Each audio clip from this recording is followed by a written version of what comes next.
Assalamualaikum warahmatullahi wabarakatuh. Jadi, pada kesempatan kali ini saya akan menjelaskan mengenai literasi digital dan media sosial.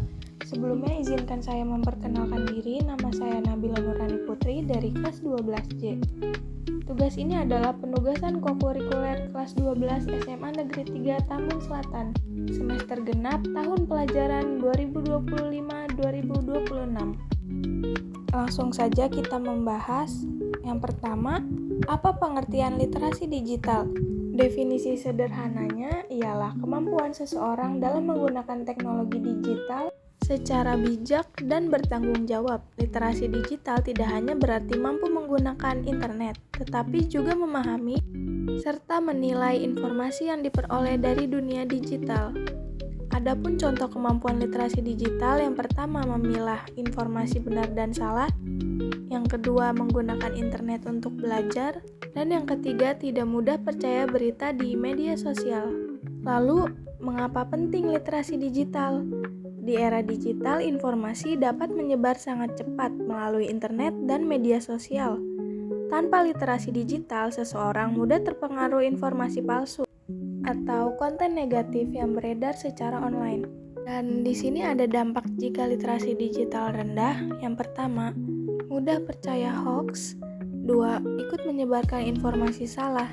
Dan yang terakhir, rentan terhadap penipuan online. Selanjutnya, apa pengertian media sosial?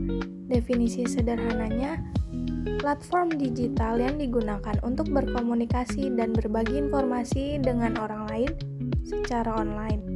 Media sosial memungkinkan pengguna berinteraksi tanpa batas jarak dan waktu. Contoh media sosial seperti Instagram, WhatsApp, TikTok, dan YouTube. Lalu ada manfaat dari media sosial. Yang pertama, mempermudah komunikasi, dapat berhubungan dengan keluarga dan teman tanpa batas jarak. Sumber informasi cepat, berita dan pengetahuan dapat diakses kapan saja. Lalu, pelajar dapat mencari materi pelajaran, tutorial, dan diskusi belajar. Selanjutnya, pengguna dapat membuat dan membagikan karya seperti video, desain, atau tulisan. Dan yang terakhir, media sosial dapat digunakan untuk memperkenalkan produk atau jasa. Adapun dampaknya pada perilaku sehari-hari. Meskipun media sosial memiliki banyak manfaat, penggunaannya yang tidak bijak dapat menimbulkan berbagai dampak negatif, terutama bagi pelajar. Penggunaan berlebihan tanpa kontrol dapat memengaruhi kesehatan, perilaku sosial, serta kegiatan belajar sehari-hari. Dampak negatif media sosial, yang pertama, kecanduan gadget, misalnya terlalu lama bermain media sosial hingga lupa waktu. Yang kedua, menurunnya fokus belajar, sering terdistraksi, notifikasi, dan konten hiburan.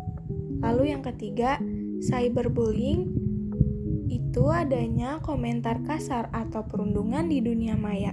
Dan yang terakhir, penyebaran hoax, informasi palsu mudah menyebar dengan cepat. Lalu, etika bermedia sosial diperlukan agar komunikasi di dunia digital tetap aman dan saling menghargai.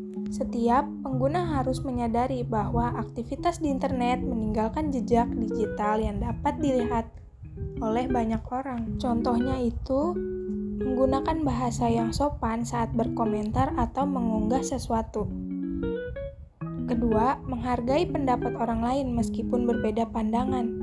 Dan yang terakhir, tidak menyebarkan ujaran kebencian atau provokasi. Yang terakhir ialah kesimpulan, literasi digital merupakan kemampuan penting di era modern karena membantu masyarakat menggunakan teknologi dan media sosial secara cerdas, aman, dan bertanggung jawab. Media sosial dapat memberikan banyak manfaat, seperti mempermudah komunikasi, menambah wawasan, dan mendukung proses pembelajaran. Namun juga memiliki risiko jika digunakan tanpa kontrol. Oleh karena itu, setiap pengguna perlu memahami etika bermedia sosial, mampu memilah informasi, serta menjaga keamanan data pribadi. Dengan literasi digital yang baik, media sosial dapat dimanfaatkan sebagai sarana belajar, berkarya, dan menyebarkan hal positif bagi diri sendiri maupun lingkungan sekitar. Itu saja yang dapat saya sampaikan. Demikian, terima kasih. Kurang lebihnya mohon maaf. Wassalamualaikum warahmatullahi wabarakatuh.